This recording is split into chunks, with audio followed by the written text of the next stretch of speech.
Nggih, kalau kami seharusnya pengennya tuh ya jalan dan drainase. Satu paket itu kalau membangun jalan juga drainasenya harus ikut dibangun. Karena kalau hanya jalan saja, tidak berapa lama nanti biasanya jalannya rusak lagi karena drainasenya tidak ada atau belum sesuai. Dan itu yang menyebabkan jalan rusak. Akhirnya masyarakat komplain lagi. Kemarin sudah diperbaiki, misalnya sudah baik, tahun ini, tahun depan kok rusak lagi, ya karena drainasenya tidak ikut dibangun. Kemudian kami secara bersurat resmi sudah mengajukan kepada Dinas PUPR sebagai pemangku untuk perbaikan jalan karena kebetulan jalan ini adalah jalan kabupaten.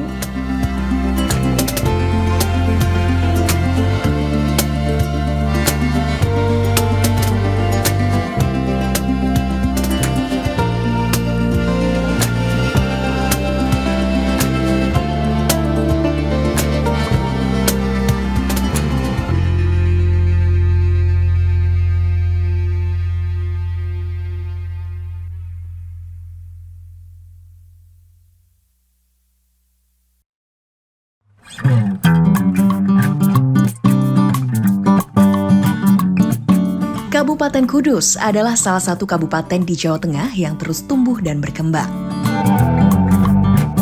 Memiliki luas wilayah 425,2 km persegi, Kabupaten Kudus terbagi dari 9 kecamatan, 9 kelurahan, dan 123 desa.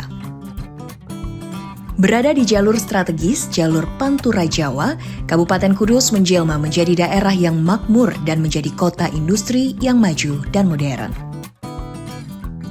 Sehingga tidak dipungkiri, perkembangan perekonomian di Kudus tidak lepas dari pengaruh perindustrian.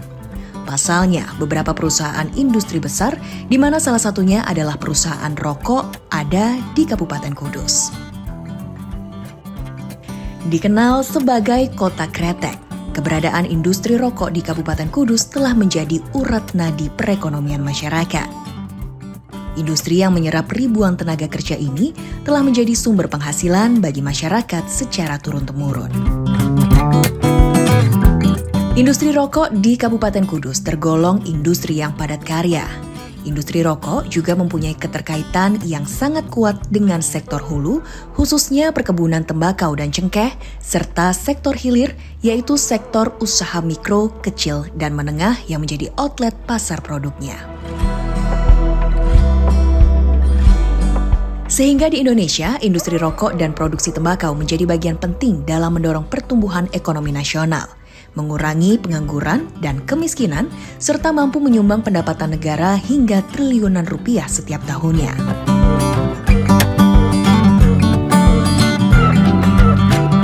Dan mengacu pada Undang-Undang Nomor 39 Tahun 2007 tentang Cukai dan Peraturan Menteri Keuangan Republik Indonesia, keberadaan DBHCHT atau Dana Bagi Hasil Cukai Hasil Tembakau, di mana dana yang dialokasikan dalam APBN kepada daerah berdasarkan angka presentase tertentu dari pendapatan negara untuk mendanai kebutuhan daerah dalam rangka pelaksanaan desentralisasi kepada daerah penghasil cukai tembakau. Di Kabupaten Kudus sendiri, anggaran DBHCHT tahun 2024 sebesar 229,43 miliar rupiah. Sementara itu, berdasarkan PMK 215 tahun 2021 tentang penggunaan, pemantauan, dan evaluasi DBHCHT, disebutkan bahwa sebesar 50% alokasi DBHCHT untuk bidang kesejahteraan masyarakat, 40% bidang kesehatan, dan 10% bidang penegakan hukum. Di mana secara spesifik di tahun 2024 ini, DBHCHT untuk infrastruktur di Kabupaten Kudus sejumlah 46 miliar 650 juta rupiah dengan peruntukannya Bina Marga 32 miliar 693 juta dan drainase 13 miliar 956 juta rupiah. Terima kasih untuk hari ini kita melaksanakan kegiatan untuk pembuatan drainase di ruas atau Ngelo, di mana dengan panjang kurang lebih 210 meter dengan dimensi drainase kisaran 60 cm. Kalau boleh dijelaskan ini anggaran dari mana Pak dan kemudian kita menggunakan anggaran untuk ruas ini untuk Ngelo dengan menggunakan dana pendidikan tembakau yang mana besaran anggaran kurang lebih untuk ruas ini adalah 754 juta. Selain ini ada apa lagi Pak? Total untuk pelaksanaan kegiatan dana bagi hasil cukai tembakau ini ada di 2 bidang, ataupun dalam persebarannya ada di bidang bina marga maupun di bidang tata bangunan dan drainase sendiri. Mana untuk tahun ini Dinas PUPR mendapatkan alokasi dana bagi hasil cukai tembakau di tahun 2024 sebesar 46 miliar 650 juta 84 ribu, di mana untuk sebarannya meliputi bidang bina marga yaitu 32 miliar 693 juta 419 ribu, dan untuk tata bangunan dan drainase sebesar 13 miliar 956 juta 665 ribu rupiah. Kalau dibanding tahun lalu Pak, ada peningkatan nggak Pak untuk DBHJT itu? Untuk dana bagi hasil cukai tembakau dengan tahun 2023 kemarin kita mengalami penurunan ya. Ada penurunan karena ada aturan sehingga kita menyesuaikan untuk penurunan jumlah anggaran yang kami terima. Sejauh ini seberapa efektif Pak untuk DBHJT dalam bidang infrastruktur di Kudus ini Pak? Sangat-sangat efektif dan sangat membantu Kabupaten Kudus dana bagi hasil cukai tembakau. Yang mana dalam kegiatan dana bagi hasil tembakau ini banyak kegiatan infrastruktur yang belum bisa didanai APBD bisa tercover sepenuhnya oleh dana bagi hasil cukai tembakau. Dan harapan kami ke depan mungkin peraturan Menteri Keuangan bisa diubah untuk bisa lebih fleksibel di infrastrukturnya, sehingga harapan kami infrastruktur yang ada dengan dana bagi hasil tembakau ini bisa mengcover semua kegiatan infrastruktur yang ada di Kabupaten Kudus. Kalau DBHJT sendiri ini kesulitannya apa sih Pak penggunaan untuk infrastruktur Pak? Kendala saat ini yang dihadapi apa? Kalau selama ini kendala untuk infrastruktur sebenarnya kendala teknis nggak begitu ada. Cuman ketika kendalanya yaitu di regulasi yang hanya memperbolehkan daerah konektivitas maupun di skala yang prioritas kabupaten. Tapi hampir seluruh wilayah Kudus ini untuk konektivitas itu gimana Pak? Untuk sebaran konektivitas jalan kabupaten yang ada di sini sudah kita alokasikan juga, dan juga ada beberapa usulan prioritas kabupaten yang kita danai lewat dana bagi hasil cukai tembakau itu juga. Pak, ini kan cukai juga terus naik. Tadi dijelaskan bahwa tahun ini ada penurunan. Harapannya ke depan dengan adanya support dari DBHJT ini seperti apa Pak? Harapan kami dana bagi hasil cukai tembakau ini bisa naik. Dalam artian persentase yang dialokasikan untuk daerah bisa naik, dan juga untuk pembangunan infrastruktur juga persentase bisa dinaikkan. Yang mana bisa mengcover seluruh infrastruktur yang ada yang belum tercover oleh anggaran APBD maupun yang lainnya. Dan pada kesempatan ini sampai mohon kepada pusat untuk bisa memberikan kebijakan berkaitan dengan alokasi dana bagi hasil cukai tembakau ini untuk bisa lebih di prosentasenya bisa ditingkatkan di infrastruktur. Ya. Selain gorong-gorong dan jalan Pak, infrastruktur apa yang belum terbackup oleh DBHJT Pak? Untuk dana bagi hasil cukai ini untuk infrastruktur yang belum terbackup adalah kegiatan jembatan. Jembatan masih ada beberapa yang belum bisa tercover dengan minimnya atau kurangnya anggaran untuk alokasi jembatan tersebut. Artinya alokasinya besar tapi ketersediaan Ya, anggaran. ketersediaan anggaran kurang, sehingga namun butuh alokasi besar dalam pembangunan jembatan. Untuk terakhir Pak, harapan kepada pemerintah pusat Pak terkait DBHJT ini Pak. Harapan kami kepada pemerintah pusat untuk Permenkeu-nya bisa ditinjau ulang untuk kesesuaian penggunaan di infrastrukturnya, sehingga lebih banyak bermanfaat bagi masyarakat umum pada umumnya.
Seperti yang dilakukan pemerintah Kabupaten Kudus melalui Dinas PUPR, sejumlah perbaikan mulai dari jalan hingga drainase di beberapa titik di Kabupaten Kudus mulai diperbaiki dengan menggunakan dana bagi hasil cukai hasil tembakau.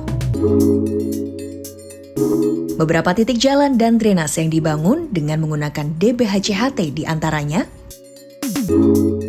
drainase, Jalan Godong Manis, Kecamatan Bae Kudus, Jalan Gondosari, Menawan, Kecamatan Gebok Kudus.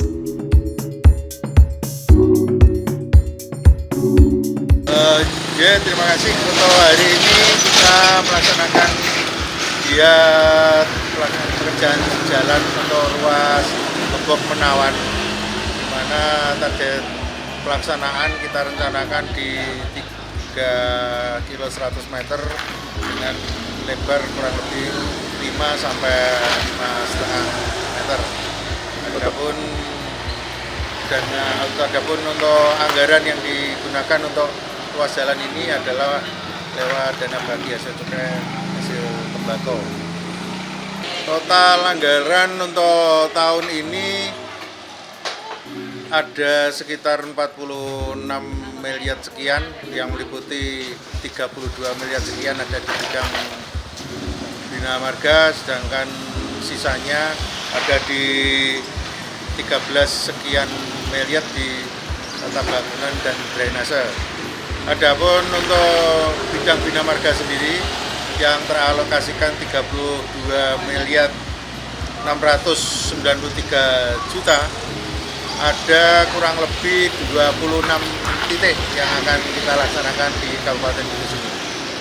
Untuk dana bagi hasil cukai tembakau, karena ada petunjuk teknis yang harus dilaksanakan, kita tangani adalah jalan-jalan konektivitas maupun jalan prioritas yang ada di Kabupaten Kudus.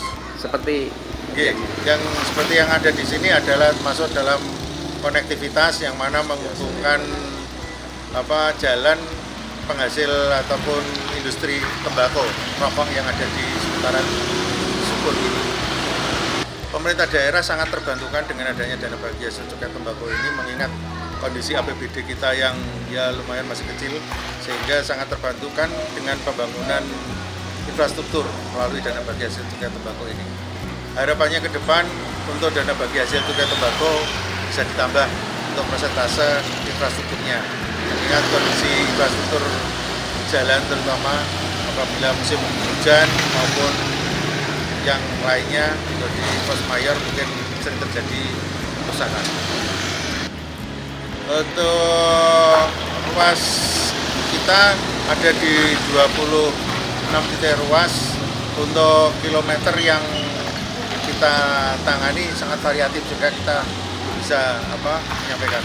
Sangat sekali terbantu adanya dana bagi hasil cukai tembakau ini, sehingga harapan kami ke depan itu tadi bisa ada penambahan dalam persentase untuk penganggaran di DBHCHT. Ini termasuk tahun kedua untuk infrastruktur. Di 23 sudah pernah ada dan di tahun ini juga ada. kalau volumenya Pak ada penambahan? Untuk Peningkatan? tahun ini alhamdulillah berkurang. Itu karena apa Pak? Mungkin karena ada prioritas skala lain di tempat yang lain di luar Kabupaten Kudus, sehingga untuk dana bagi hasil cukai tembakau yang diterimakan di Kudus mungkin lebih sedikit dibanding tahun lalu. Harapan kedepannya mungkin untuk Permendiknya bisa dirubah dengan nantinya lebih spesifik untuk mengarahkan di arah infrastrukturnya dalam penanganan pembagian alokasi dananya. Apalagi untuk pelaku industri rokok maupun semuanya lah, perekonomian juga akan terbantukan dengan infrastruktur yang kondisinya mantap.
DBHCHT merupakan bagian dari transfer ke daerah yang diberikan kepada provinsi penghasil cukai atau tembakau. Penggunaan dan pemanfaatan yang maksimal akan memberikan dampak yang lebih baik bagi masyarakat. Mereka mulai merasakan dampak positif dengan adanya pembangunan infrastruktur seperti drainase dan jalan raya yang selama ini belum tersentuh pemerintah Kabupaten Kudus akibat terbatasnya anggaran. Kolaborasi positif tersebut semakin mempercepat penggunaan dan pertumbuhan ekonomi masyarakat dengan adanya sarana dan prasarana yang memadai di masyarakat. Masyarakat pun mengaku terbantu dan bersyukur wilayah mereka menjadi salah satu yang dipilih untuk diperbaiki melalui DBHCHT. Ya, kalau masyarakat di wilayah Kecamatan Gebog hampir di semua desa, di 11 desa itu banyak yang bekerja di industri rokok semua. Sebar di 11 desa ada semua warga masyarakatnya yang bekerja di industri rokok. Ya, sebagian besar sudah baik untuk jalan infrastruktur, tetapi yang perlu penanganan itu yang di Gondosari sampai Menawan itu memang kondisi jalan rusak berat dan itu sudah beberapa kali memakan korban jiwa, katanya seperti itu. Dan kami berharap tentu dari kecamatan bagaimana jalan yang mulai desa Gondosari sampai dengan Menawan itu segera diperbaiki. Ya, saya sangat mendukung sekali ya kalau memang nanti dari dana bagi hasil cukai, leadingnya di Dinas PUPR mau mengerjakan untuk infrastruktur, terutama jalan yang rusak parah menurut saya, yaitu di Gondosari sampai dengan Menawan itu segera diperbaiki karena merupakan akses masyarakat. Harapan ke depan ya tetap harus pemeliharaan juga, karena misalnya jalan dengan rentang waktu, tentu ada beberapa kerusakan nanti, namun segera diadakan perbaikan kalau memang nanti terjadi jalan itu rusak kembali. Untuk penggunaan dana bagi hasil cukai untuk di wilayah Kecamatan Gebog, saya berharap seluruh infrastrukturnya bisa lebih baik lagi, bisa untuk diperbaikan infrastrukturnya, pokoknya bisa baik lagi dan tidak ada pembatasan, paling tidak seperti itu. Jadi nanti akses konektivitas menuju pabrik rokok itu masyarakat kan dengan baik, otomatis lancar. Ya, seperti kita ketahui bersama, masyarakat juga mengeluhkan karena kita tahu bersama bahwa hasil cukai yang dikirimkan ke pusat itu kan banyak sekali, tapi ternyata kembalinya lagi ke Pemkab Kudus terutama. Itu terbatas, sehingga untuk perbaikan infrastruktur juga terbatas akhirnya. Padahal itu yang utama, konektivitas jalan itu yang utama. Infrastruktur kalau baik otomatis kan masyarakat itu bisa lancar sampai ke tempat tujuan bekerja di industri rokok. Kalau kami seharusnya pengennya itu ya jalan dan drainase satu paket. Itu kalau membangun jalan juga drainasenya harus ikut dibangun, karena kalau hanya jalan saja tidak berapa lama nanti biasanya jalannya rusak lagi karena drainasenya tidak ada atau belum sesuai. Dan itu yang menyebabkan jalan rusak, akhirnya masyarakat komplain lagi. Kemarin sudah diperbaiki, misalnya sudah baik, tahun ini tahun depan kok rusak lagi, ya karena drainasenya tidak ikut dibangun. Kalau harapan kami pengennya masyarakat juga seperti wilayah Kecamatan Gebog ya jalan ya drainase, jadi jalannya bisa awet, bisa lama, drainase juga bagus ya. Artinya nanti juga kalau musim penghujan nanti biar tidak menyebabkan banjir atau luapan air ke jalan raya yang tentu akan menyebabkan jalan itu tidak bertahan lama. Beberapa bulan kondisi jalan dari Gapura memasuki wilayah Desa Menawan memang rusak berat sampai di perempatan hingga di 500 meter dari perempatan Desa Menawan. Kami sudah melakukan koordinasi dengan Muspika, tentunya binaan dari Bapak Camat Gebog. Kemudian kami secara bersurat resmi sudah mengajukan kepada Dinas PUPR sebagai pemangku untuk perbaikan jalan, karena kebetulan jalan ini adalah jalan kabupaten. Justru perbaikan jalan bisa secara regulasi menggunakan dana bagi hasil cukai, kami sangat berterima kasih karena itu yang kami tunggu. Karena sebenarnya warga Desa Menawan ini sebagian besar juga buruh pabrik, di mana kami harapkan dana bagi hasil cukai ini juga bisa digunakan untuk pengembangan infrastruktur. Kebetulan tidak hanya jalan dari jalan masuk Gapura nyampe di perempatan yang rusak, kami miliki jalan yang sudah juga ditinjau oleh Bapak PJ Bupati, jalan kabupaten, di mana di titik rawan longsor di Dukuh Kambangan itu banyak sekali yang rusak. Nah, ini yang tergerus karena arus longsor. Maka harapan kami ketika dana bagi hasil cukai ini justru bisa digunakan untuk pengembangan infrastruktur, selain nanti perbaikan di jalan ini yang kami tunggu bersama masyarakat kami sangat menunggu. Tolong segera dilakukan di September ini sehingga para pengguna jalan, terutama ibu-ibu kemarin yang sudah banyak terjadi kejadian, ini bisa safety terhadap perjalanan nyampe ke tempat kerja dan tentunya untuk kemakmuran masyarakat yang ada di Desa Menawan. Karena Kudus sendiri ini adalah penghasil dana cukai saya rasa terbesar ya, apalagi di Gebok, Kecamatan Gebok ini, karena kita juga ada perusahaan rokok besar yang ada di Gebok. Masyarakat juga banyak yang nyun sewu mengandalkan hidup mereka dari buruh pabrik rokok. Harapan kami pengembangan dana bagi hasil cukai ini bisa dipergunakan optimal, presentasinya lah bisa lebih dari yang semula ada dalam regulasi sehingga bisa dimanfaatkan untuk pengembangan infrastruktur. Karena panjenengan tahu sendiri, kita tahu bersama bahwa dana desa ini terbatas, alokasi dana desa pun terbatas. Jadi ketika pengembangan infrastruktur yang memang menjadi kewenangan kabupaten, maka desa tidak bisa melakukan apapun. Maka harapan terbesar dari dana bagi hasil cukai yang bisa digunakan untuk infra, kami menyambut baik dan mohon untuk bisa ditindaklanjuti.